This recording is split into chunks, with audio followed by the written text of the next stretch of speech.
السلام علیکم ورحمۃ اللہ وبرکاتہ. امید کرتی ہوں سب خیریت سے ہوں گے.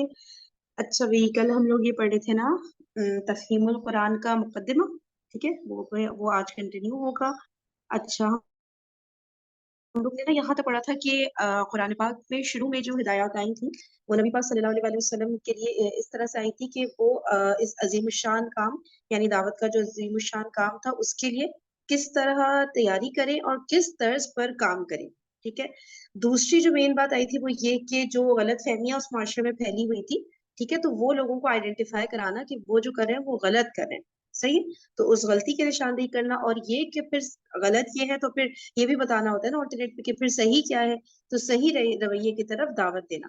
تو مین موٹی موٹی جو باتیں شروع میں آئی تھی نا قرآن پاک میں جو ہدایات، وہ ان چیزوں سے ریلیٹڈ تھی. ٹھیک ہے، یہ ہم نے پڑھا تھا. اور یہ جو ہے پھر یہ تقریباً 4-5 سال تک اس بیسس پہ نبی پاک صلی اللہ علیہ وسلم نے دعوت کا کام کیا. ٹھیک ہے. اچھا، اور پھر اب تبلیغ کی، تو تبلیغ کا رد عمل کیا آیا لوگوں کا. اس میں یہ ہوا کہ چند صالح آدمی تھے جنہوں نے اس دعوت کو قبول کر لیا. ٹھیک ہے. لیکن ایک بہت بڑی تعداد تھی جو کہ اپنے کسی فائدے کی وجہ سے، خود غرضی کی وجہ سے، یا بس یہ کہ باپ دادا کے طریقے کو ہم کیسے چھوڑ سکتے ہیں، اور اس طرح کے جو اسٹوپڈ ریزنز ہوتے ہیں نا، ان کی وجہ سے انہوں نے پھر دعوت کو قبول نہیں کیا تھا. یہ ایک بہت بڑی تعداد تھی. ٹھیک ہے. اور پھر تھرڈ پوائنٹ کیا تھا کہ مکے اور قریش کی حدود سے نکل کر اب یہ دعوت جو ہے نسبتاً تھوڑے بڑے ایریا کی طرف، مطلب اس کے باہر کی طرف بھی جانا شروع ہو گئی تھی. ٹھیک ہے، اسلام کی دعوت. اچھا، یہاں سے پھر اس کا جو دعوت کا دوسرا مرحلہ شروع ہوا. اور پھر وہی والی بات ہے کہ جب اس طرح سے دعوت تھوڑی پھیلنا شروع ہوئی تو لوگوں نے ایڑی چوٹی کا زور لگا دیا کہ کسی طرح سے بس اسلام کا نام و نشان ختم ہو جائے اور یہ دعوت مزید پھیلنے نہیں پائے. تو جھوٹے پروپیگنڈا کیے، الزام لگائے اور شک و شبہات پیدا کرنے کی کوشش کی نبی پاک صلی اللہ علیہ وسلم کی پرسنالٹی میں. اور یہ ساری جو اس طرح کی حرکتیں تھیں انہوں نے شروع کر دی تھی. ٹھیک ہے. اچھا، یہاں تک ہم نے پڑھا تھا. ہاں، پھر اس کے بعد ہم نے یہ والی بات پڑھی تھی نا کہ کیا تھا کہ کچھ لوگوں نے اسلام قبول جو کیا تھا نا، ایک منٹ میں بتاتی ہوں. ہاں، یہ رہی یہاں سے ہی پڑھتے ہیں، یہاں پر اینڈ کیا تھا.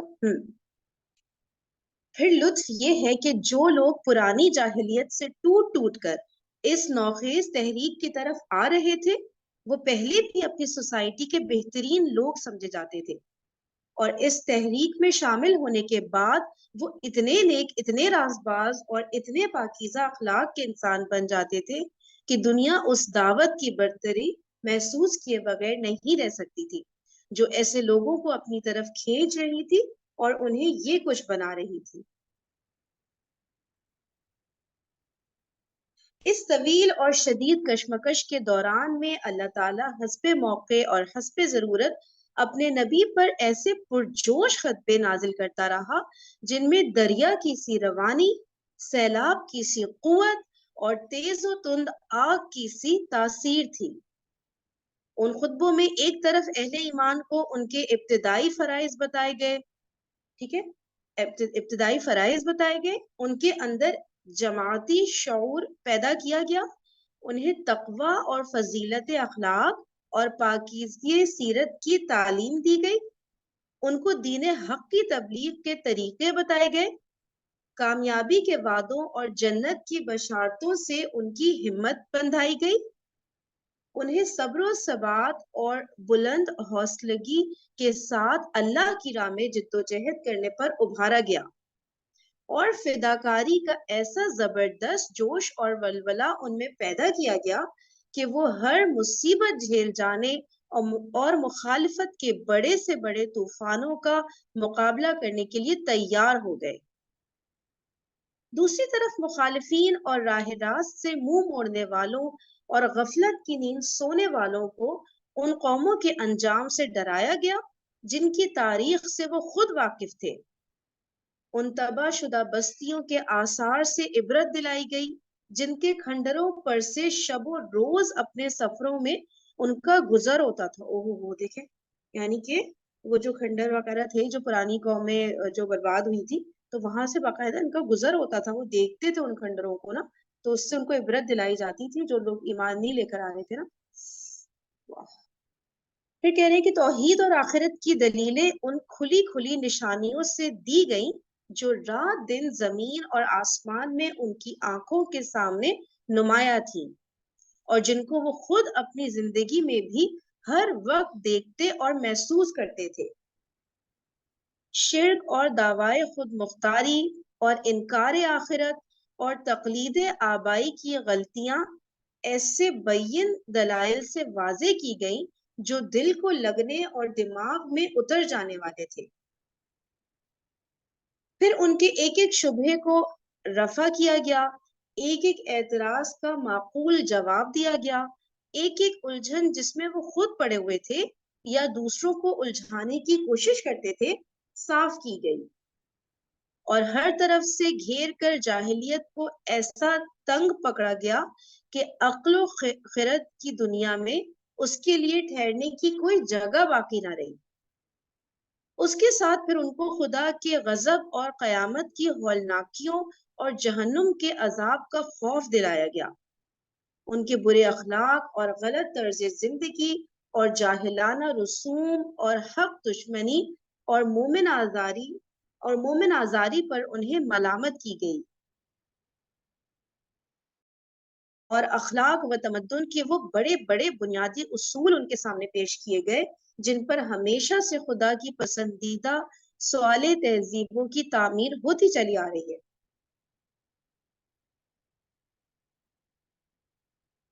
یہ مرحلہ بجائے خود مختلف منزلوں پر مشتمل تھا، جن میں سے ہر منزل میں دعوت زیادہ وسیع ہوتی گئی، جد و جہد اور مزاحمت زیادہ سخت ہوتی گئی، مختلف عقائد اور مختلف طرز عمل رکھنے والے گروہوں سے سابقہ پیش آتا گیا، اور اسی کے مطابق اللہ کی طرف سے آنے والے پیغامات میں مضامین کا تنوع بڑھتا گیا۔ تنوع کسے بولیں گے؟ جیسے زیادہ سے زیادہ مضامین انکلوڈ ہوتے گئے، کچھ ہے نا، نئے نئے ٹاپکس پر بھی پھر بیان جیسے آنا ہوتا ہے نا، ایسے لگ رہا ہے۔ تو یہ یہاں پر ہے، سیکنڈ لاسٹ لائن ہے، یہ دیکھیے ماؤس آپ کو دکھ رہا ہے، ہاں یہ یہاں پر، ٹھیک ہے، اوکے۔ تو اور اسی کے مطابق اللہ کی طرف سے آنے والے پیغامات میں مضامین کا تنوع بڑھتا گیا۔ یہ ہے قرآن مجید کی مکی صورتوں کا پس منظر، صحیح ہے نا۔ مکے میں اس تحریک کو اپنا کام کرتے ہوئے 13 سال گزر چکے تھے کہ یکایک مدینے میں اس کو ایک ایسا مرکز ہم پہنچ گیا جہاں اس کے لیے یہ ممکن ہو گیا کہ عرب کے تمام حصوں سے اپنے پیرووں کو سمیٹ کر ایک جگہ اپنی طاقت مجتمع کر لے۔ چنانچہ نبی صلی اللہ علیہ وآلہ وسلم اور بیشتر متبعین اسلام ہجرت کر کے مدینے پہنچ گئے۔ اس طرح یہ دعوت تیسرے مرحلے میں داخل ہوئی۔ اس مرحلے میں حالات کا نقشہ بالکل بدل گیا۔ امت مسلمہ ایک باقاعدہ ریاست کی بنا ڈالنے میں کامیاب ہو گئی۔ پرانی جاہلیت کے علم برداروں سے مسلح مقابلہ شروع ہوا۔ پچھلے انبیاء کی امتوں یہود و نصارہ سے بھی سابقہ پیش آیا، ٹھیک ہے، مدینہ میں رہتے ہوئے یہ سب ہو رہا ہے۔ خود امت مسلمہ کے اندرونی نظام میں مختلف قسم کے منافق گھس آئے اور ان سے بھی نمٹنا پڑا، اور 10 سال کی شدید کشمکش سے گزر کر آخر کار یہ تحریک کامیابی کی اس منزل پر پہنچی کہ سارا عرب اس کے زیر نگی ہو گیا اور عالمگیر دعوت و اصلاح کے دروازے اس کے سامنے کھل گئے۔ اس مرحلے کی بھی مختلف منزلیں تھیں، اور ہر منزل میں اس تحریک کی مخصوص ضرورتیں تھیں۔ ان ضرورتوں کے مطابق اللہ تعالیٰ کی طرف سے ایسی تقریریں نبی صلی اللہ علیہ وسلم پر نازل ہوتی رہی جن کا انداز کبھی آتشی خطاب، بڑا جوشیلا انداز، بہت جوشیلا انداز نا، خطابت کا ذرا جوشیلا انداز جو بھڑکا دے انسان کو، بالکل جن کا انداز کبھی آتشی خطابت کا، کبھی شاہانہ فرامین و احکام کا، کبھی معلمانہ درس و تعلیم کا، اور کبھی مصلحانہ افہام و تفہیم کا ہوتا تھا۔ ان میں بتایا گیا کہ جماعت اور ریاست اور مدنیت صالحہ کی تعمیر کس طرح کی جائے، زندگی کے مختلف شعبوں کو کن اصول و ضوابط پر قائم کیا جائے، منافقین سے کیا سلوک ہو، ذمی کافروں سے کیا برتاؤ ہو. ذمی کا ورڈ پہلے بھی آیا تھا, کیا تھا ذمی کا میننگ؟ یہ رہا.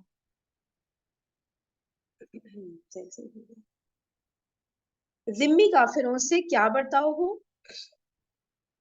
اہل کتاب سے تعلقات کی کیا نوعیت رہے, برسر جنگ دشمنوں اور معاہدے قوموں کے ساتھ کیا طرز عمل اختیار کیا جائے, اور منظم اہل ایمان کا یہ گروہ دنیا میں خداوند عالم کی خلافت کے فرائض انجام دینے کے لیے اپنے آپ کو کس طرح تیار کرے. ان تقریروں میں ایک طرف مسلمانوں کی تعلیم و تربیت کی جاتی تھی, ان کی کمزوریوں پر تنبیہ کی جاتی تھی, ان کو راہ خدا میں جان و مال سے جہاد کرنے پر ابھارا جاتا تھا, ان کو شکست اور فتح, مصیبت اور راحت, بدحالی اور خوشحالی, امن اور خوف, غرض ہر حال میں اس کے مناسب اخلاقیات کا درس دیا جاتا تھا, اور انہیں اس طرح تیار کیا جاتا تھا کہ وہ نبی صلی اللہ علیہ وآلہ وسلم کے بعد آپ کے جانشین بن کر اس دعوت و اصلاح کے کام کو انجام دے سکیں. دوسری طرف ان لوگوں کو جو دائرہ ایمان سے باہر تھے, اہل کتاب دائرہ ایمان سے کون کون باہر تھے؟ اہل کتاب, منافقین, کفار و مشرکین, سب کو ان کی مختلف حالتوں کے لحاظ سے سمجھانے, نرمی سے دعوت دینے, سختی سے ملامت اور نصیحت کرنے, خدا کے عذاب سے ڈرانے اور سبق آموز واقعات و احوال سے عبرت دلانے کی کوشش کی جاتی تھی تاکہ ان پر حجت تمام کر دی جائے. دیکھیں اب اس پہ غور کریں گے. دیکھیں نرمی سے میں بتا دوں, جی ذمی کافر کو کہتے ہیں ان اہل کتاب کو کہا جاتا ہے جو کسی اسلامی ملک میں رہتے ہیں اور اسلامی احکام کے مطابق انہیں جزیہ یا ٹیکس دینا ہوتا ہے. ٹھیک ہے, اچھا اچھا اچھا, اسلامی حکومت کے انڈر یعنی کہ دب کے رہیں گے وہ نیچے اس ان کے کے. انڈر رہتے ہیں, ان کو لیکن جزیہ ٹیکس دینا ان کو لازمی ہوتا ہے. ہاں اسلامی جزاک احکام اللہ کے خیر, مطابق. اب اللہ کرے یاد رہے. اچھا صحیح ہو گیا, تھینک یو. اور اچھا اب دیکھیں یہ جو پوائنٹ آ رہا ہے نا, نرمی سے دعوت دینے, سختی سے ملامت اور نصیحت کرنے, یہ جو بات کی جاتی ہے نا کہ بالکل میٹھے میٹھے انداز میں دعوت دینی چاہیے, نرمی سے, سافٹ نیچر کے ساتھ, تو ایسے نہیں ہوتا. یہ دیکھیں نرمی سے دعوت دینا یہ ایک پارٹ ہے, ٹھیک ہے. سختی سے ملامت اور نصیحت کرنا ایک ہوتا ہے نا, دونوں چیزیں ضروری ہوتی ہیں. صرف ایسے نہیں ہوتا کہ آپ سافٹ طریقے سے اور بس پیار محبت سے اس طرح بولتی. کبھی کبھی لہجے کو سخت کرنا پڑتا ہے, کبھی کبھی depending on the situation, depending on بات کیا کی جا رہی ہے, ٹھیک ہے نا. اب اللہ تعالیٰ کے عذاب کی اور جہنم کی اس طرح کی باتیں ہو رہی ہیں, اور بالکل میٹھے میٹھے نرم انداز میں کہ اگلے پہ امپیکٹ ہی نہیں جا رہا, اگلا اس بات کو اس طرح سمجھ ہی نہیں پا رہا. تو اس طرح نہیں ہوتا ہے نا. یہ جو بہت ہی صرف جو باتیں کرنے والے لوگ ہوتے ہیں نا, جن کو کام نہیں کرنا ہوتا, ان سے آپ اس طرح کی باتیں سن لیں گے کہ یار کچھ نہیں ہوتا, بس نرمی سے ہوتی ہے دعوت. تو اس طرح سے نہیں ہوتا, پھر امپیکٹ نہیں جاتا نا اس طرح سے. ضرورت پڑ جاتی ہے کبھی کبھی لہجے کو سخت کرنے کی, لیکن پھر وہی بات ہے کہ اللہ تعالیٰ ہمیں حکمت دے کہ کہاں پہ کس ایٹیٹیوڈ کے ساتھ ہم نے بات کرنی ہے, اور پھر اس کا اثر بھی ہو انشاءاللہ نا. صحیح ہے. اچھا, اور ہاں بھی پھر اگر یہاں آپ لوگوں نے کوئی ویو ایک دینا ہے چیز تو ایڈ پلیز. کروں گی, ایک چیز ایڈ کروں جی گی. جی اس میں جو ہاں مومن جو ہے وہ خوف اور امید کے درمیان ہوتا ہے, تو اس کو ڈرانا بھی ہوتا ہے اور امید بھی دلانی ہوتی ہے. تو اس لیے نصیحت کا انداز بھی ہمیشہ ایسا ہی ہونا چاہیے کہ آپ کو ڈر بھی پیدا کرنا ہے اور نرمی بھی آپ کے اندر ہونی چاہیے. بالکل بالکل, بے شک بے شک. اور کسی نے کوئی بات کی؟ یہ ہے قرآن مجید کی مدنی صورتوں کا پس منظر. اس بیان سے یہ بات واضح ہو جاتی ہے کہ قرآن مجید ایک دعوت کے ساتھ اترنا شروع ہوا, اور وہ دعوت اپنے آغاز سے لے کر اپنی انتہائی تکمیل تک 23 سال کی مدت میں جن جن مرحلوں اور جن جن منزلوں سے گزرتی رہی, ان کی مختلف انواع ضرورتوں کے مطابق قرآن کے مختلف حصے نازل ہوتے رہے. ظاہر ہے کہ ایسی کتاب میں وہ تصنیفی ترتیب نہیں ہو سکتی جو ڈاکٹریٹ کی ڈگری لینے کے لیے کسی مقالے میں اختیار کی جاتی ہے. پھر اس دعوت کے ارتقاء کے ساتھ ساتھ قرآن کے جو چھوٹے اور بڑے حصے نازل ہوئے, وہ بھی رسالوں کی شکل میں شائع نہیں کیے جاتے تھے, بلکہ تقریروں کی شکل میں بیان کیے جاتے اور اسی شکل میں پھیلائے جاتے تھے. اس لیے ان کا اسلوب بھی تحریری نہ تھا بلکہ خطابت کا اسلوب تھا. پھر یہ خطابت بھی ایک پروفیسر کے لیکچروں کی سی نہیں بلکہ ایک داعی کے خطبوں کی سی تھی. دیکھیں فرق, ٹھیک ہے, یہ خطابت بھی ایک پروفیسر کے لیکچروں کی سی نہیں بلکہ ایک داعی کے خطبوں کی سی تھی, جس سے دل اور دماغ, عقل اور جذبات ہر ایک سے اپیل کرنا ہوتا ہے, جس کو ہر قسم کی ذہنیتوں سے سابقہ پیش آتا ہے, جس سے اپنی دعوت و تبلیغ اور عملی تحریک کے سلسلے میں بے شمار مختلف حالتوں میں کام کرنا پڑتا ہے. ہر ممکن پہلو سے اپنی بات دلوں میں بٹھانا, خیالات کی دنیا بدلنا, جذبات کا سیلاب اٹھانا, مخالفتوں کا زور توڑنا, ساتھیوں کی اصلاح و تربیت کرنا اور ان میں جوش اور عزم ابھارنا, دشمنوں کو دوست اور منکروں کو معترف بنانا, مخالفین کی حجت منقطع کرنا اور ان کی اخلاقی طاقت کا استحصال کر دینا. غرض اس سے یعنی دین کی دعوت دینے والے کو وہ سب کچھ کرنا ہوتا ہے جو ایک دعوت کے علم بردار اور ایک تحریک کے رہنما کے لیے ضروری ہے. اس لیے اللہ نے اس کام کے سلسلے میں اپنے پیغمبر پر جو تقریریں نازل فرمائی ان کا طرز خطابت وہی تھا جو ایک دعوت کے مناسب حال ہوتا ہے. ان میں کالج کے لیکچروں کا سا انداز تلاش کرنا صحیح نہیں ہے. یہی سے یہ بات تھی. ایک منٹ, یہاں پہ ایک ورڈ جی آیا جی تھا نا کہ اخلاقی طاقت کا استحصال کرنا, یعنی جڑ سے اکھاڑ کے پھینک دینا. ہاں ٹھیک ہے, صحیح صحیح. اچھا بھائی, یہی سے یہ بات بھی اچھی طرح سمجھ میں آ سکتی ہے کہ قرآن میں مضامین کی اس قدر تکرار کیوں ہے.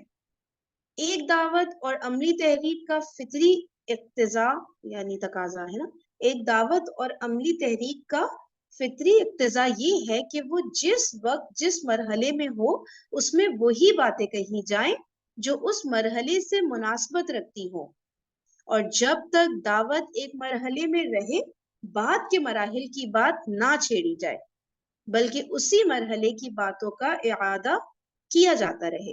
اعادہ یعنی کہ ان کو ریپیٹ کیا جاتا رہے نا, خواہ اس میں چند مہینے لگے یا کئی سال صرف ہو جائیں. پھر اگر ایک ہی قسم کی باتوں کا اعادہ ایک ہی عبارت اور ایک ہی ڈھنگ پر کیا جاتا رہے تو کان انہیں سنتے سنتے تھک جاتے ہیں. زبردست, یہ دیکھیں, اگر ایک ہی قسم کی باتوں کا اعادہ ایک ہی عبارت اور ایک ہی ڈھنگ پر کیا جاتا رہے تو کان انہیں سنتے سنتے تھک جاتے ہیں اور طبیعتیں اکتانے لگتی ہیں. ٹھیک ہے نا, یہ دیکھیں کتنا بڑا لیسن ہے ہمارے لیے کہ ایک ہی بات کرنی ہے, بے شک ریپیٹ کرنا ہے اس کو ایک الگ انداز سے, الگ طریقے سے, تھوڑی آواز اونچی نیچی کر کے, تھوڑا مطلب نا کہ اگلے کو لگے تھوڑا سا کچھ نیا پن سا فیل ہو, ورنہ وہی ایک گھسے پٹے جملے وہی جو ہم بچپن سے سنے آ رہے ہیں نا وہ بولتے رہتے ہیں, اگلے پہ اثر ہی نہیں ہو رہا ہوتا. بھائی کہ کیا مطلب, ہمیں آنا چاہیے نا اسی بات کو نئے انداز سے کریں, نئے طریقے سے کریں, آڈینس کو دیکھتے ہوئے کریں کہ یار ان کو کس لیول کی بات سمجھ آئے گی, ان کو میں کیا ایگزامپلس دوں, یا میری لائف میں کچھ ایسا ہوا ہو تو میں اس سے ریلیٹ کر کے بتاؤں. مطلب ایک ہوتا ہے نا کہ آپ نیا انداز اپناؤ, کچھ کی طبیعتیں اکتانے نہ لگے نا, ورنہ وہی ایک طرح کے جملے بولتے رہیں, ایک ہی طرح کا ٹون رکھیں تو پھر نہیں ہوتا نا, وہ آڈینس ہو جاتی ہے پھر نا. تو اب اس میں لکھا ہے کہ کان انہیں سنتے سنتے تھک جاتے ہیں اور طبیعتیں اکتانے لگتی ہیں. تو ایک ہی عبارت اور ایک ہی ڈھنگ پر اگر کیا جاتا رہے تو پھر یہ والا کام ہوتا ہے نا, ایک ہی قسم کی باتوں کو اگر ریپیٹ کیا جاتا رہے اسی طرح سے. تو یہ کہہ رہے ہیں کہ اس لیے یہ بھی ضروری ہے کہ ہر مرحلے میں جو باتیں بار بار کہنی ہو انہیں ہر بار نئے الفاظ, نئے اسلوب اور نئی آن بان سے کہا جائے تاکہ نہایت خوشگوار طریقے سے وہ دلوں میں بیٹھ جائیں اور دعوت کی ایک ایک منزل اچھی طرح مستحکم ہوتی چلی جائے. آپ لوگوں نے کچھ کہنا ہوتا ہے نا, کچھ بھی سمجھانا ہو یا کچھ پلیز نا پارٹیسپیٹ کر لیں, کوئی سی بات نہیں ہے. صحیح, اچھا, کسی کے ذہن میں بھی کوئی نیا پوائنٹ آ جاتا ہے جو کسی اور کے ذہن میں نہیں ہے نا. اچھا, اس کے ساتھ یہ بھی ضروری ہے کہ دعوت کی بنیاد جن عقائد اور اصولوں پر ہو انہیں پہلے قدم سے آخری منزل تک کسی وقت اور کسی حال میں نظروں سے اوجھل نہ ہونے دیا جائے. بلکہ ان کا اعادہ بہرحال دعوت کے ہر مرحلے میں ہوتا رہے. کس چیز کی بات ہو رہی ہے؟ کہ یہ ضروری ہے کہ دعوت کی جو بنیاد ہے نا وہ جن عقیدوں اور جن اصولوں پر ہو اس کو نہیں چھوڑنا ہے کسی بھی صورت میں نا. ٹھیک ہے، اور اس کو ریپیٹ کرتے چلے جانا ہے کیونکہ وہی تو بنیاد ہے، اس کے اوپر ہی تو بیس کر رہی ہے یہ دعوت نا. تو بنیادیں چھوڑ کے آگے آگے بڑھتے چلے جانا یہ تو بے وقوفی ہے نا. ٹھیک ہے، تو اس کو بھی ریپیٹ کرتے رہنا ہے ہر مرحلے میں. یہی توحید وجہ ہے اہم کہ ہے. دعوت اسلامی ہاں جی ہے توحید سب سے مین چیز، توحید کو جو ہے ہر وقت ذہن میں رکھ. زبردست، بالکل صحیح بات ہے. توحید تو سب سے امپورٹنٹ ہے، نو ڈاؤٹ. اچھا بھائی تو میں کدھر تھی؟ ہاں یہی وجہ ہے کہ دعوت اسلامی کے ایک مرحلے میں قرآن کی جتنی صورتیں نازل ہوئی ہیں ان سب میں بالعموم ایک ہی قسم کے مضامین، الفاظ اور انداز بیان بدل بدل کر آئے ہیں. اچھا ٹھیک ہے، یعنی کہ کیا بتایا جا رہا ہے کہ دعوت اسلامی کی ایک مرحلے میں، ٹھیک ہے، اس میں قرآن کی جتنی صورتیں نازل ہوئی تو اس میں بتا رہے ہیں عمومی طور پر ایک ہی قسم کے مضامین، الفاظ اور انداز بیان بدل بدل کر آئے. صحیح ہے نا؟ مگر توحید اور صفات الہی، آخرت اور اس کی باز پرس اور جزا و سزا، رسالت اور ایمان بالکتاب، تقوی اور صبر و توکل اور اسی قسم کے دوسرے بنیادی مضامین کی تکرار پورے قرآن میں نظر آتی ہے. کیونکہ اس تحریک کے کسی مرحلے میں بھی ان سے غفلت گوارا نہیں کی جا سکتی تھی. یہ بنیادی تصورات اگر ذرا بھی کمزور ہو جاتے تو اسلام کی یہ تحریک اپنی صحیح روح کے ساتھ نہ چل سکتی تھی. ٹھیک ہے، کیا کیا پوائنٹس ہیں؟ توحید اور صفات الہی، ٹھیک ہے، اس کو ہم نے نا ریوائز کرتے رہنا ہے اپنی لائف میں، اس کو گو تھرو کرتے رہنا ہے ان چیزوں کو بار بار، پھر کچھ چیزیں نکل جاتی ہیں ذہن سے نا. توحید اور صفات الہی ہے، ٹھیک ہے، آخرت اور اس کی باز پرس، جزا اور سزا، رسالت اور ایمان بالکتاب، تقوی اور صبر و توکل اور اسی قسم کے پھر دوسرے جو بنیادی مضامین. اچھا پھر کیا کہہ رہے ہیں کہ یہ بنیادی تصورات اگر ذرا بھی کمزور ہو جاتے تو اسلام کی تحریک اپنی صحیح روح کے ساتھ نہ چل سکتی. اگر غور کیا جائے تو اسی بیان سے یہ سوال بھی حل ہو جاتا ہے کہ نبی صلی اللہ علیہ وآلہ وسلم نے قرآن کو اسی ترتیب کے ساتھ کیوں نہ مرتب کر دیا جس کے ساتھ وہ نازل ہوا تھا. Interesting question. ٹھیک ہے، جس کے ساتھ وہ نازل ہوا، اقرا بسمی سے سٹارٹ ہوا، تو اسی ترتیب کے ساتھ کیوں نہیں اس کو کمپائل کر دیا گیا نا. ٹھیک ہے، تو کیوں نبی پاک صلی اللہ علیہ وآلہ وسلم نے اسی ترتیب کے ساتھ اس کو قرآن کو مرتب کر دیا جس کے ساتھ وہ نازل ہوا تھا. اوپر آپ کو معلوم ہو چکا ہے کہ 23 سال تک قرآن کا نزول اس ترتیب سے ہوتا رہا جس ترتیب سے دعوت کا آغاز اور اس کا ارتقا ہوا.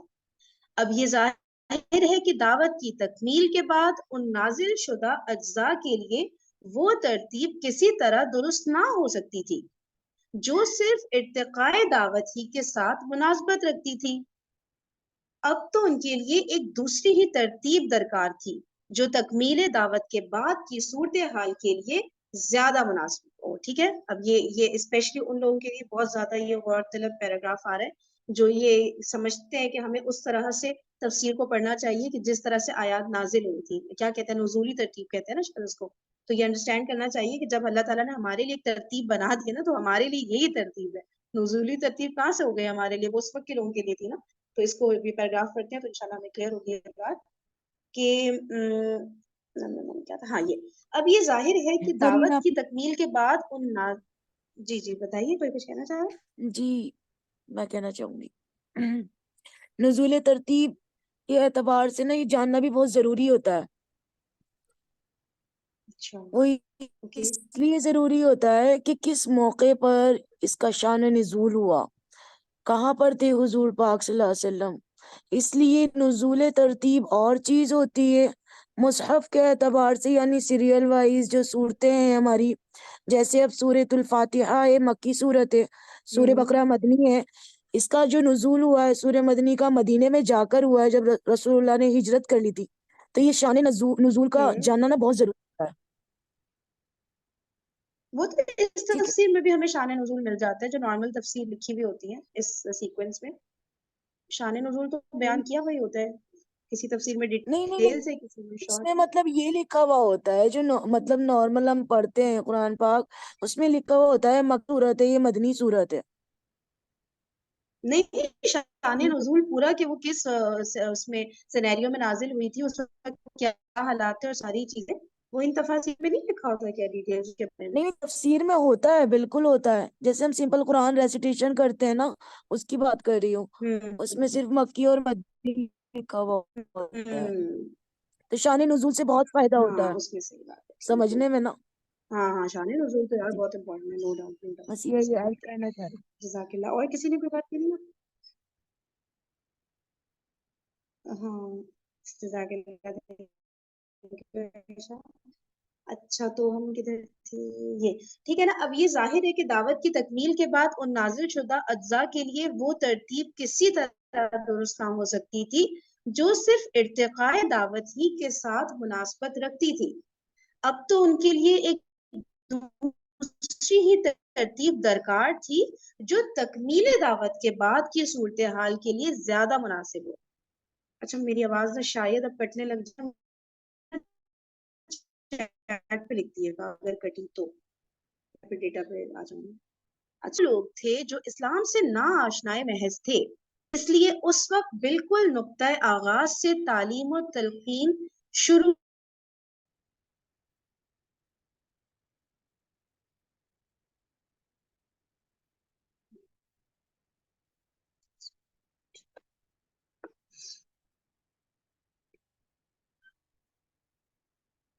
اچھا اب کہہ رہے ہیں کہ مگر تکمیل دعوت کے بعد اس کے مخاطب اول وہ لوگ ہو گئے جو اس پر ایمان لا کر ایک امت بن چکے تھے اور اس کام کو جاری رکھنے کے ذمہ دار قرار پائے تھے، جسے پیغمبر نے نظریے اور عمل دونوں حیثیتوں سے مکمل کر کے ان کے حوالے کیا تھا.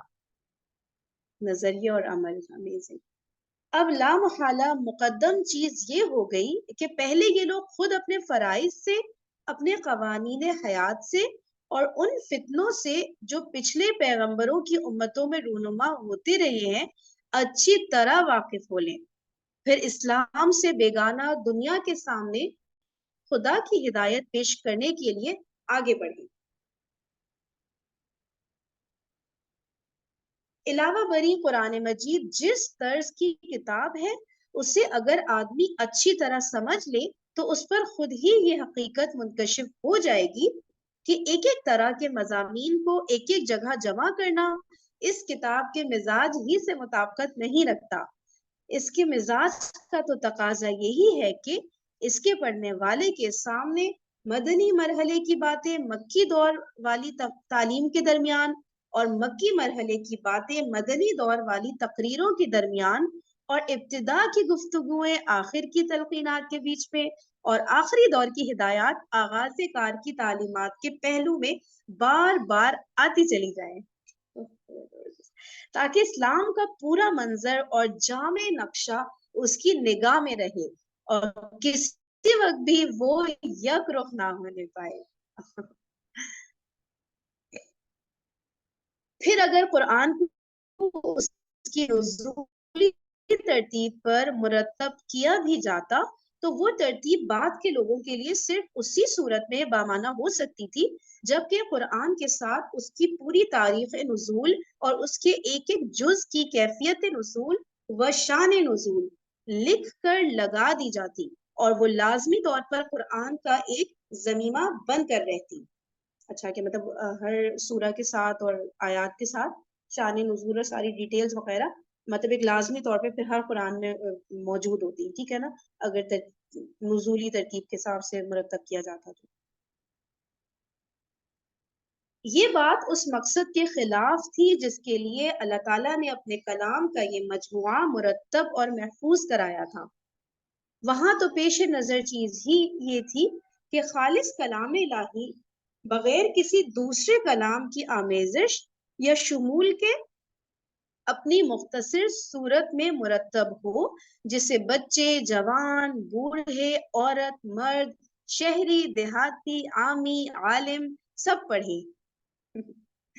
ہر زمانے میں اور ہر جگہ ہر حالت میں پڑھیں، اور ہر مرتبہ عقل و دانش کا انسان کم از کم یہ بات ضرور جان لے کہ اس کا خدا اس سے کیا چاہتا ہے اور کیا نہیں چاہتا. ٹھیک ہے نا، کیا کہہ رہے ہیں یہاں پہ، یہ والی بات ہو رہی ہے نا کہ اگر نزولی ترتیب کے حساب سے اس کو مرتب کیا جاتا تو ہر جو ایک پیچ آف آیات آ رہے ہیں تو اس کے ساتھ نا ایک شان نزول پھر لکھنا پڑتا. اب وہ جو لکھتا وہ تو کوئی انسان لکھتا نا. ٹھیک ہے، تو اس لیے جو ہے وہ کہہ رہے ہیں کہ وہ بالکل بھی مطلب مناسب نہیں تھا کہ انسان کا بھی کلام بیچ بیچ میں کہیں نہ کہیں آ رہا ہوتا اس کلام کو سمجھنے کے لیے. تو وہ اس مطلب ایک یہ پوائنٹ یہ بتا رہے ہیں ڈیفینیٹلی، اور بہت سارے اس طرح کے پوائنٹس ہوں گے کہ جس میں جو ہے نزولی ترتیب سے بہتر یہی تھا کہ جو ڈیفینیٹلی اللہ تعالیٰ نے ترتیب ہمارے لیے بنائی ہے نا کہ جس میں ہم پڑھیں. رائٹ، اچھا جی. تو اب یہ کہہ رہے ہیں کہ ہر زمانے میں اور ہر جگہ ہر حالت میں پڑھیں، اور ہر مرتبہ عقل و دانش کا انسان کم از کم یہ بات ضرور جان لے کہ اس کا خدا اس سے کیا چاہتا ہے اور کیا نہیں چاہتا. ظاہر ہے کہ یہ مقصد فوت ہو جاتا اگر اس مجموعہ کلام الہی کے ساتھ ایک لمبی چوڑی تعریف بھی لگی ہوئی ہوتی اور اس کی تلاوت بھی لازم کر دی جاتی. حقیقت یہ ہے کہ قرآن کی موجودہ ترتیب پر جو لوگ اعتراض کرتے ہیں وہ اس کتاب کے مقصد و مدعا سے صرف نابلد ہی نہیں ہے. نابلد، ناواقف. اچھا صحیح ہو گیا. وہ اس کتاب کے مقصد و مدعا سے صرف نابلد ہی نہیں ہے بلکہ کچھ اس غلط فہمی میں بھی مبتلا معلوم ہوتے ہیں کہ یہ کتاب محض علم تاریخ اور فلسفہ عمران کے طلباء ہی کے لیے نازل ہوئی ہے. ترتیب قرآن کے سلسلے میں یہ بات بھی ناظرین کو معلوم ہو جانی چاہیے کہ یہ ترتیب بعد کے لوگوں کی دی ہوئی نہیں ہے بلکہ خود اللہ تعالیٰ کی ہدایت کے تحت نبی صلی اللہ علیہ وسلم ہی نے قرآن کو اس طرح مرتب فرمایا تھا. قاعدہ یہ تھا کہ جب کوئی سورت نازل ہوتی تو آپ صلی اللہ علیہ وسلم اسی وقت اپنے کاتبوں میں سے کسی کو بلاتے اور اس کو ٹھیک قلم بند کرانے کے بعد ہدایت فرما دیتے کہ یہ سورت فلاں سورہ کے بعد اور فلاں سورہ سے پہلے رکھی جائے گی. ٹھیک ہے، جیسی کوئی کاتب وہی آپ کو لکھوا رہے ہوتے نبی صلی اللہ علیہ وسلم تو بتا دیتے نا اس کی سیکوینس کیا ہوگی، اس سورہ کی کس سورہ کے بعد ہے کس سورہ سے پہلے. اسی طرح اگر قرآن کا کوئی ایسا حصہ نازل ہوتا جس کو مستقل سورت بنانا پیش نظر نہ ہوتا تو آپ صلی اللہ علیہ وسلم ہدایت فرما دیتے تھے کہ اسے فلاں سورہ میں فلاں مقام پر درج کیا جائے. ٹھیک ہے نا، کوئی پیچ آف آیات آتی تو وہ کس سورہ میں کس جگہ پہ اس کو فٹنگ کرنا ہے وہ پورا کاتب وحی کو بتاتے. پھر اسی ترتیب سے آپ صلی اللہ علیہ وسلم خود بھی نماز میں اور دوسرے مواقع پر قرآن مجید کی تلاوت فرماتے تھے اور اسی ترتیب کے مطابق صحابہ کرام رضی اللہ تعالیٰ عنہم بھی اس کو یاد کرتے تھے. لہٰذا یہ ایک ثابت شدہ تاریخی حقیقت ہے کہ قرآن مجید کا نزول جس روز مکمل ہوا اسی روز اس کی ترتیب بھی مکمل ہو گئی. جو اس کا نازل کرنے والا تھا وہی اس کا مرتب کرنے والا بھی تھا. جس کے قلب پر وہ نازل کیا گیا اسی کے ہاتھوں اسے مرتب بھی کرا دیا گیا. کسی دوسرے کی مجال نہ تھی کہ اس پہ مداخلت کرتا. چونکہ نماز ابتدا ہی سے مسلمانوں پر فرض تھی، اسی پیج پر حاشیہ ہونا چاہیے. اچھا، چونکہ نماز ابتدا ہی سے مسلمانوں پر فرض تھی، حاشیہ آ رہا ہے کہ واضح رہے کہ 5 وقتہ نماز تو بعثت کے کئی سال بعد فرض ہوئی لیکن نماز بجائے خود اول روز ہی سے فرض تھی. اسلام کی کوئی ساعت کبھی ایسی نہیں گزری ہے جس میں نماز فرض نہ ہو. اچھا، یعنی کہ شروع سے نماز فرض تھی. 5 وقت کی نماز تو وہ تو شب معراج کے ادھر اس واقعے کے بعد ہوئی نا پھر، لیکن پہلے سے پتہ ہے کسی کو کون سی نماز؟ دیکھیں شاید آ رہے اس میں ڈیٹیل آ رہی ہو، 1 منٹ میں پڑھتی ہوں. نہیں اس میں تو نہیں لکھا آ رہا. کسی کو پتہ ہے تو بتا سکتے ہیں، ادروائز دیکھ لیں گے بعد. چونکہ نماز ابتدا ہی سے مسلمانوں پر فرض تھی اور تلاوت قرآن کو نماز کا ایک ضروری جز قرار دیا گیا تھا اس لیے نزول قرآن کے ساتھ ہی مسلمانوں میں حفظ قرآن کا سلسلہ جاری ہو گیا، اور جیسے جیسے قرآن اترتا گیا مسلمان اس کو یاد بھی کرتے چلے گئے۔ اس طرح قرآن کی حفاظت کا انحصار صرف کھجور کے ان پتوں اور ہڈی اور جھلی کے ان ٹکڑوں ہی پر نہ تھا جن پر نبی صلی اللہ علیہ وآلہ وسلم اپنے کاتبوں سے اس کو قلم بند کرایا کرتے تھے، بلکہ وہ اترتے ہی بیسیوں، پھر سینکڑوں، پھر ہزاروں، پھر لاکھوں دلوں پر نقش ہو جاتا تھا، اور کسی شیطان کے لیے اس کا امکان ہی نہ تھا کہ اس میں ایک لفظ کا بھی رد و بدل کر سکے۔ سبحان اللہ۔ نبی صلی اللہ علیہ وآلہ وسلم کی وفات کے بعد جب عرب میں ارتداد کا طوفان اٹھا، ارتداد یعنی ہاں، مطلب مرتد ہونا نا، اسی راستے پر دوسرے اپنے اسی راستے کی طرف دوبارہ آ جانا، یعنی کہ دین سے منہ موڑنا، بیسیکلی مرتد ہونا۔ بالکل بالکل صحیح ہے نا۔ تو نبی صلی اللہ علیہ وآلہ وسلم کی وفات کے بعد جب عرب میں ارتداد کا طوفان اٹھا اور اس کے فروغ کرنے کے لیے صحابہ کرام رضی اللہ تعالیٰ عنہم کو سخت خون ریز لڑائیاں لڑنی پڑی، تو ان مارکوں میں ایسے صحابہ کی ایک کثیر تعداد شہید ہو گئی جن کو پورا قرآن حفظ تھا۔ اس سے حضرت عمر رضی اللہ تعالیٰ، یعنی کہ یہ سب اس وقت ہوا نا، حضرت ابو بکر رضی اللہ تعالیٰ عنہ کے دور میں ہونا شروع ہو گیا تھا یہ، ٹھیک ہے نا۔ تو اب بہت سارے صحابہ جن کے دلوں میں قرآن محفوظ تھا وہ شہید ہو گئے، تو اس سے پھر اور اتنے سارے جو ہیں وہ مرتد ہو رہے تھے۔ اس سے حضرت عمر رضی اللہ تعالیٰ عنہ کو خیال پیدا ہوا کہ قرآن کی حفاظت کے معاملے میں صرف ایک ہی ذریعے پر اعتماد کر لینا مناسب نہیں ہے، بلکہ الواح قلب کے ساتھ ساتھ صفحات قرطاس پر بھی اس کو محفوظ کرنے کا انتظام کر لینا چاہیے، یعنی پیپرز پر بھی آ جائے نا۔ پالش کیا ہوا پیپر ہوتا تھا، اس کو صفات خرطاس کہتے تھے، پیپر ہوتا تھا ایک پالش کیا پیپر۔ ہوا پیپر، ہاں، یس، اچھا اس کی اچھا اچھا اچھا، کہتے ہیں، ہاں۔ صحیح صحیح صحیح۔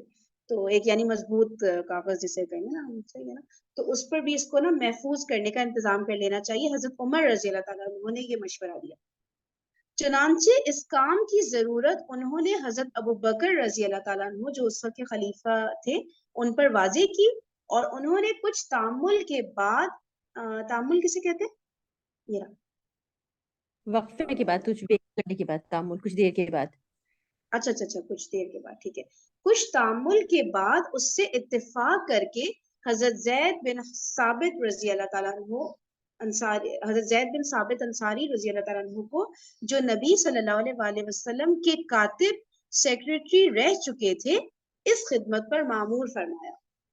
قاعدہ یہ مقرر کیا گیا کہ ایک طرف تو وہ تمام لکھے ہوئے اجزاء فراہم کر لیے جائیں جو نبی صلی اللہ علیہ وآلہ وسلم نے چھوڑے ہیں، دوسری طرف صحابہ کرام میں سے بھی جس کے پاس قرآن یا اس کا کوئی حصہ لکھا ہوا ملے وہ ان سے لے لیا جائے۔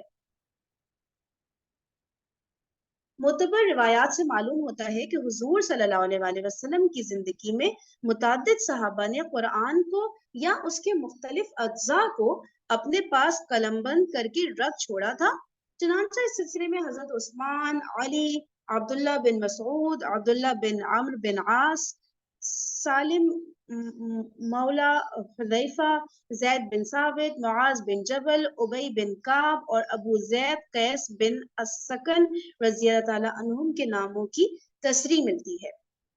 دیٹ مینز یہ سب کاتب وہی تھے، یا میں غلط سمجھ رہی ہوں؟ ان سب کے پاس تھا نا کچھ کچھ پارٹ، کچھ یعنی قرآن ضروری نہیں محفوظ تھا، کچھ ہاں، خود کے پاس محفوظ کر لیے تھے یہ لوگ۔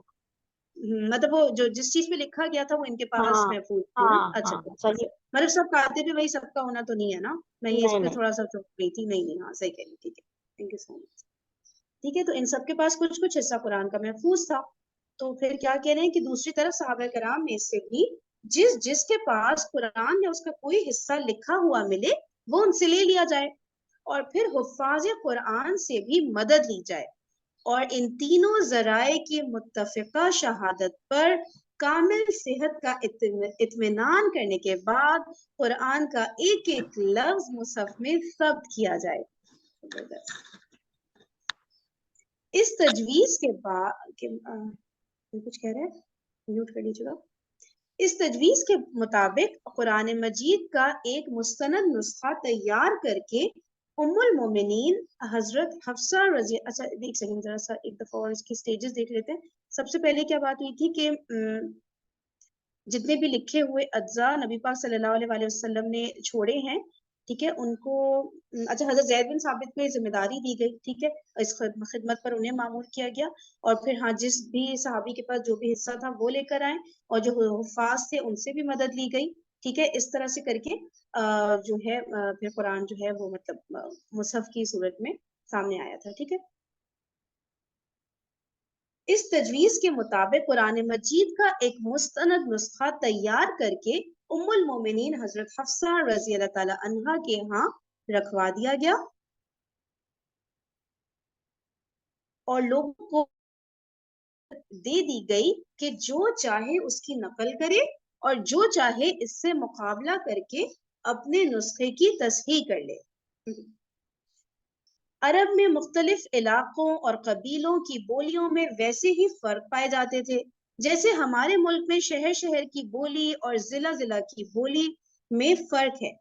حالانکہ زبان سب کی وہی ایک اردو یا پنجابی یا بنگالی وغیرہ ہے، ٹھیک ہے نا. قرآن مجید اگرچہ نازل اس زبان میں ہوا تھا جو مکے میں قریش کے لوگ بولتے تھے، لیکن ابتداً اس امر کی اجازت دے دی گئی تھی کہ دوسرے علاقوں اور قبیلوں کے لوگ اپنے اپنے لہجے اور محاورے کے مطابق اسے پڑھ لیا کریں، کیونکہ اس طرح معنی میں کوئی فرق نہیں پڑتا تھا، صرف عبارت ان کے لیے ملائم ہو جاتی تھی، ٹھیک ہے نا. تو وہ اپنے ایکسینٹ کے حساب سے پڑھ سکتے تھے، ان کو اجازت دے دی گئی تھی. پہلے ایکسینٹ کی بولیں گے نا، ہے نا. تھوڑا بہت زبر زیر کا فرق بھی جیسے ایک عربک میں ہو جاتا ہے نا، تو مطلب وہ ساری چیزیں اس وقت الاؤ کر دی گئی تھی. یہی بات ہو رہی ہے نا کہ ان کے لیے پھر ایزی ہوتا ہے پڑھنا نا، جو جن کی تھوڑی سی بولی ڈفرینٹ ہو جاتی ہے. جیسے ہم لوگ بھی دیکھتے ہیں نا، اردو بولنے والے بھی الگ الگ طریقے سے بولتے ہیں. جیسے کوئی بولتا ہے اس نے ایسے کیا، پھر کہتے ہیں ان نے ایسے کیا، اور اس طرح کر کے نا تھوڑا تھوڑا سا فرق آنے لگ جاتا ہے نا، تو ہاں، وہ یہ الاؤ جو کر لہجے دیا. ہیں نا، قرآن میں بہت سارے لہجے اس سے پڑھا جاتا ہے نا قرآن، تو اس لیے صحیح بات ہے. تو اس لیے حفص جو بن ہے اس عاصم وقت ہمارے یہ پاس حفص بن عاصم کی روایت کو ہم فالو کرتے ہیں، حفص بن عاصم اس سے پڑھا جاتا اچھا ہے. اوکے اوکے صحیح ہو گیا، ٹھیک ہے. تو صرف عبارت ان کے لیے ملائم ہو جاتی تھی، لیکن معنی میں کوئی فرق نہیں آتا تھا. یہ ذہن نشین رکھنا ہے ہم کو. اچھا پھر لیکن رفتہ رفتہ جب اسلام پھیلا اور عرب کے لوگوں نے اپنے ریگستان سے نکل کر دنیا کے ایک بڑے حصے کو فتح کر لیا، اور دوسری قوموں کے لوگ بھی دائرہ اسلام میں آنے لگے، اور بڑے پیمانے پر عرب و عجم کے اختلاط سے عربی زبان متاثر ہونے لگی، تو یہ اندیشہ پیدا ہوا کہ اگر اب بھی دوسرے لہجوں اور محاوروں کے مطابق قرآن پڑھنے کی اجازت باقی رہی تو اس سے طرح طرح کے فتنے کھڑے ہو جائیں گے. مثلاً یہ کہ ایک شخص کسی دوسرے شخص کو غیر مانوس طریقے پر کلام اللہ کی تلاوت کرتے ہوئے سنے گا اور یہ سمجھ کر اس سے لڑ پڑے گا کہ وہ دانستہ کلام الہی میں تعریف کر رہا ہے، یا یہ کہ یہ لفظی اختلافات رفتہ رفتہ واقعی تحریفات کا دروازہ کھول دیں گے، یا یہ کہ عرب و عجم کے اختلاط سے جن لوگوں کی زبان بگڑے گی وہ اپنی بگڑی ہوئی زبان کے مطابق قرآن میں تصرف کر کے اس کے حسن کلام کو بگاڑ دیں گے. ان وجوہ سے حضرت عثمان رضی اللہ تعالیٰ عنہ نے صحابہ کرام رضی اللہ تعالیٰ عنہ کے مشورے سے یہ طے کیا کہ تمام ممالک اسلامیہ میں صرف اس معیاری نسخہ قرآن کی نقلیں شائع کی جائیں جو حضرت ابو بکر رضی اللہ تعالیٰ عنہ کے حکم سے ضبط تحریر میں لایا گیا تھا. اب یہ حضرت عثمان رضی اللہ تعالیٰ عنہ کے خلافت کے دور میں ہوا نا، ٹھیک ہے. اور باقی تمام دوسرے لہجوں اور محاوروں پر لکھے ہوئے مصاحف کی اشاعت ممنوع قرار دے دی جائے. اتنا مشکل کام ہوگا نا اس وقت، دنیا جہاں میں پتہ نہیں کہاں کہاں کون کون سی کاپیز ہوں گی قرآن کی. اللہ تعالیٰ جو اچھا جی، آج جو قرآن ہمارے ہاتھوں میں ہے یہ ٹھیک ٹھیک اسی مصحف صدیقی کے مطابق ہے جس کی نقلیں حضرت عثمان رضی اللہ تعالیٰ عنہ نے سرکاری اہتمام سے تمام دیار و امصار میں بھجوائی تھی. اس وقت بھی دنیا میں متعدد مقامات پر قرآن کے وہ مستند نسخے موجود ہیں کسی کو اگر قرآن کی محفوظیت میں ذرہ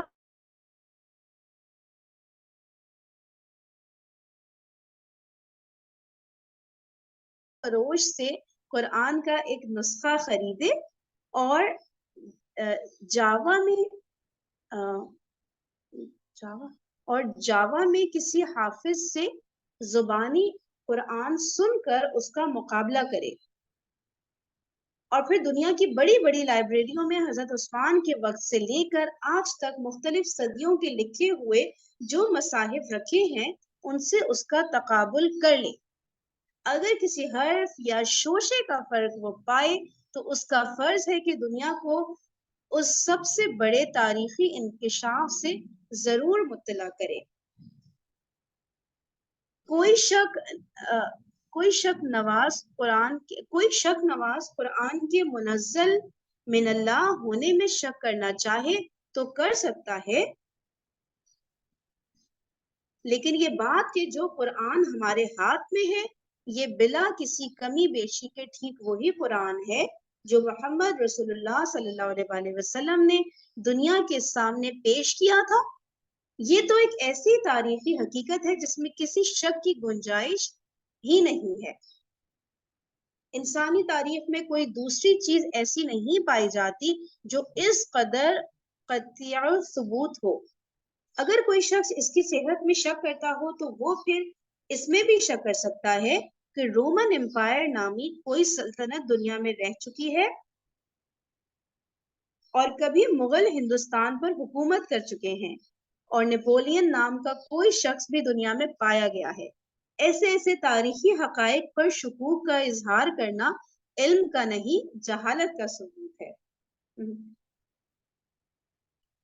قرآن ایک ایسی کتاب ہے جس کی طرف دنیا میں بے شمار انسان بے شمار مقاصد لے کر رجوع کرتے ہیں۔ ان سب کی ضروریات اور اغراض کو پیش نظر رکھ کر کوئی مشورہ دینا آدمی کے لیے ممکن نہیں ہے۔ طالبوں کے اس ہجوم میں مجھ کو صرف ان لوگوں سے دلچسپی ہے جو اس کو سمجھنا چاہتے ہیں اور یہ معلوم کرنے کے خواہش مند ہیں کہ یہ کتاب انسان کے مسائل زندگی میں اس کی کیا رہنمائی کرتی ہے۔ ایسے لوگوں کو میں یہاں طریقے مطالعہ قرآن کے بارے میں کچھ مشورے دوں گا اور کچھ ان مشکلات کو حل کرنے کی کوشش کروں گا جو بالعموم انسان کو اس معاملے میں پیش آتی ہیں۔ کوئی شخص چاہے ہاں انٹرپٹ کری ہوں، جاوا جو ہے نا یہ انڈونیشیا ہے، اس کو کہتے ہیں جاوا، وہاں کے آپ کی بات صاف نہیں آ رہی، پھر سے کہیے گا۔ انڈونیشیا کا جزیرہ کہلاتا ہے جاوا جو ہے نا بیسیکلی، تو انہوں نے کہا تھا جاوا میں کسی حافظ کی زبان قرآن سن کر مقابلہ کریں، ٹھیک ہے، جی تو میں نے کہا تو جاوا پہ اٹکے تھے نا ہم لوگ، صحیح ہے، اچھا تو جزیرہ کہلاتا ہے آپ کے لیے؟ ہاں انڈونیشیا کا جزیرہ ہے جاوا بیسیکلی۔ اچھا انڈونیشیا کا جزیرہ، اوکے صحیح ہو گیا۔ تو ہاں اچھا، کوئی شخص چاہے قرآن پر ایمان رکھتا ہو یا نہ رکھتا ہو، بہرحال اگر وہ اس کتاب کو فی الواقع سمجھنا چاہتا ہے تو اولین کام اسے یہ کرنا چاہیے کہ اپنے ذہن کو پہلے سے قائم کیے ہوئے تصورات اور نظریات سے اور موافقانہ یا مخالفانہ اغراض سے جس حد تک ممکن ہو خالی کر لے اور سمجھنے کا خالص مقصد لے کر کھلے دل سے اس کو پڑھنا شروع کرے۔ جو لوگ چند مخصوص قسم کے خیالات ذہن میں لے کر اس کتاب کو پڑھتے ہیں وہ اس کی سطروں کے درمیان اپنے ہی خیالات پڑھتے چلے جاتے ہیں، قرآن کی ان کو ہوا بھی نہیں لگنے پاتی۔ یہ طریقے مطالعہ کسی کتاب کو پڑھنے کے لیے بھی صحیح نہیں ہے۔ اچھا، یہ طریقے مطالعہ کسی بھی کتاب کو پڑھنے کے لیے صحیح نہیں ہے، مگر خصوصیت کے ساتھ قرآن تو اس طرز کے پڑھنے والوں کے لیے اپنے معانی کے دروازے کھولتا ہی نہیں۔ یعنی کہ اس کو کیسے سمجھیں گے ہم، جو پہلے سے کانسیپٹ ڈیولپ ہوئے ہوئے ہوتے ہیں نا، ان میں کچھ غلط کانسیپٹ بھی ہوتے ہیں، تو اگر اسی کو بیس بنا کر ہم قرآن کو سمجھنے کی کوشش کریں تو پھر پھنس جائیں گے نا۔ تو بالکل ایک صاف ستھرا بلیک بورڈ ہوتا ہے نا، بالکل کہ جس پہ کچھ بھی لکھا نہ گیا ہو، اس طرح سے اپنے ذہن کو کر لینا ہے کہ ہم نئے سرے سے سمجھنا چاہ رہے ہیں، اس چیز کے اوپر نہیں ہر بات کو بٹھانا ہے کہ جو پہلے سے ہماری نالج ہے نا، کہ ہر بات جو بھی مودودی صاحب یہاں بیان کریں گے ایکسپلین کریں گے وہ اس چیز پہ بیٹھنی چاہیے جو ہماری پہلے سے انڈرسٹینڈنگ ہے۔ تو اس طرح تو نہیں چیزیں کلیئر ہوں گی نا۔ تو نئے سرے سے سمجھنے کی کوشش کرنی ہے. پھر جو شخص محض سرسری سی واقفیت بہم پہنچانا چاہتا ہو اس کے لیے تو شاید ایک دفعہ پڑھ لینا کافی ہو جائے، لیکن جو اس کی گہرائیوں میں اترنا چاہے اس کے لیے 2-4 دفعہ کا پڑھنا بھی کافی نہیں ہو سکتا. کوئی شک نہیں ہے، جتنی دفعہ انسان پڑھے گا اتنے زیادہ خزانے کھلتے ہیں. تو کوئی ڈاؤٹ ہی نہیں ہے اس میں نا. تو اس لیے کبھی بھی نا ایک تفسیر پڑھ کے سکون میں نہیں آ جانا چاہیے بس ہم نے تو پڑھ لیا، ہم قرآن کے ایکسپرٹ ہو گئے، اب ہمیں کوئی قرآن کا مزید مطالعہ کرنے کی ضرورت نہیں ہے. بہت بڑی بیوقوفی ہے. ٹھیک ہے، تو قرآن کی تفسیر تو آخری سانس تک پڑھنی ہے بھائی.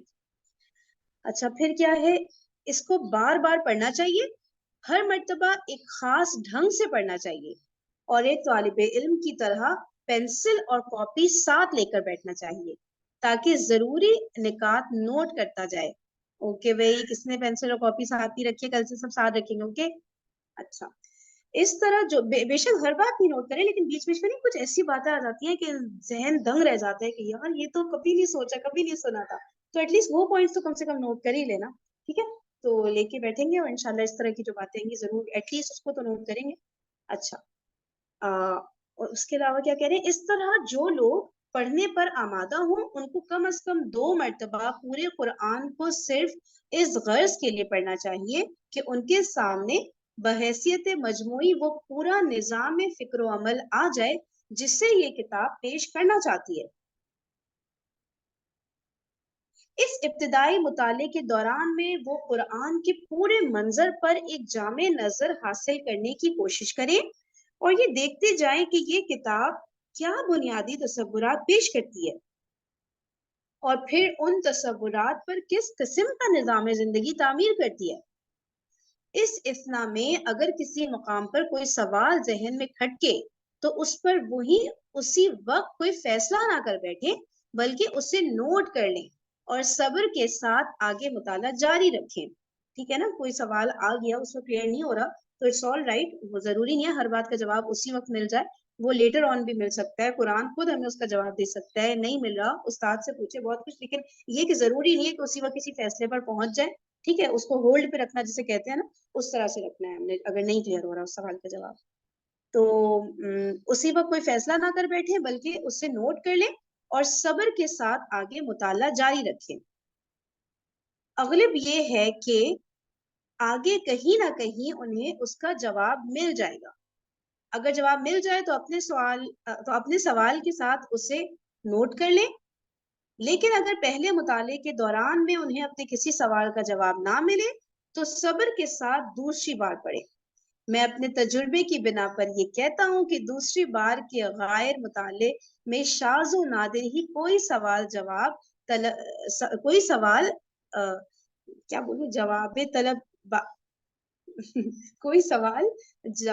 طلب باقی رہ جاتا ہے. کوئی سوال، یہ صحیح پڑھا آپ نے، کوئی سوال جواب طلب باقی رہ جاتا ہے. بالکل صحیح.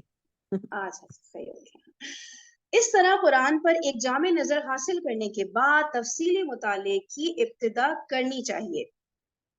اس سلسلے میں ناظر کو تعلیمات قرآن کا ایک ایک پہلو ذہن نشین کر کے نوٹ کرتے جانا چاہیے. مثلاً وہ اس بات کو سمجھنے کی کوشش کرے کہ انسانیت کا کون سا نمونہ ہے جسے قرآن پسندیدہ قرار دیتا ہے اور کس نمونے کے انسان اس کے نزدیک مبعوض و مردود ہیں.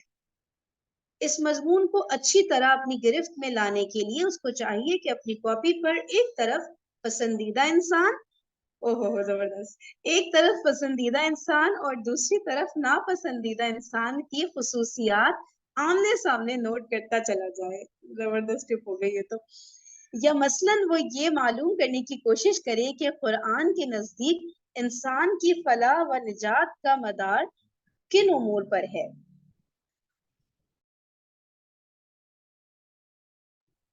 اچھا، قرآن کے نزدیک انسان کی فلاح و نجات کا مدار کن امور پر ہے اور کیا چیزیں ہیں جن کو وہ انسان کے لیے نقصان اور ہلاکت اور بربادی کا موجب قرار دیتا ہے. اس مضمون کو بھی وضاحت اور تفصیل کے ساتھ جاننے کا صحیح طریقہ یہ ہے کہ آدمی اپنی کاپی پر موجبات فلاح اور موجبات خسران کہ دو عنوانات ایک دوسرے کے مقابل قائم کر لے اور مطالعہ قرآن کے دوران میں روزانہ دونوں قسم کی چیزوں کو نوٹ کرتا جائے۔ علی ھذا القیاس عقائد، اخلاق، حقوق، فرائض، معاشرت، تمدن، معیشت، سیاست، قانون، نظم جماعت، صلح، جنگ اور دوسرے مسائل زندگی میں سے ایک ایک کے متعلق قرآن کی ہدایات کو آدمی نوٹ کرتا چلا جائے اور یہ سمجھنے کی کوشش کرے کہ ان میں سے ہر شعبے کی مجموعی شکل کیا بنتی ہے اور پھر ان سب کو ملا کر جوڑ دینے سے پورا نقشہ زندگی کس قسم کا بنتا ہے۔ پھر جب آدمی کسی خاص مسئلے زندگی کے بارے میں تحقیق کرنا چاہے کہ قرآن کا نقطہ نظر اس کے متعلق کیا ہے تو اس کے لیے عمدہ طریقہ یہ ہے کہ پہلے وہ اس مسئلے کے متعلق قدیم و جدید لٹریچر کا گہرا مطالعہ کر کے واضح طور پر یہ معلوم کر لے کہ اس مسئلے کے بنیادی نکات کیا ہیں، انسان نے اب تک اس پر کیا سوچا اور سمجھا ہے، کیا امور اس میں تصفیہ طلب ہیں اور کہاں جا کر انسانی فکر کی گاڑی اٹک جاتی ہے۔ اس کے بعد انہی تصفیہ طلب مسائل کو نگاہ میں رکھ کر آدمی کو قرآن کا مطالعہ کرنا چاہیے۔ میرا تجربہ ہے کہ اس طرح جب آدمی کسی مسئلے کی تحقیق کے لیے قرآن پڑھنے بیٹھتا ہے تو اسے ایسی آیتوں میں اپنے سوالات کا جواب ملتا ہے جنہیں وہ اس سے پہلے 20 مرتبہ پڑھ چکا ہوتا ہے اور کبھی اس کے حاشیے خیال میں بھی یہ بات نہیں آتی کہ یہاں یہ مضمون بھی چھپا ہوا ہے۔ زبردست۔ چلیں کل کنٹینیو کرتے ہیں، پھر آگے سے ٹائم اوور ہو گیا ہے۔ بہت شکریہ سب کے سیشن آنے کا، جزاکم اللہ خیرا کثیرا، سبحانک اللہم و بحمدک، نشہد ان لا الہ الا انت، نستغفرک و نتوب الیک۔ السلام علیکم ورحمۃ اللہ وبرکاتہ۔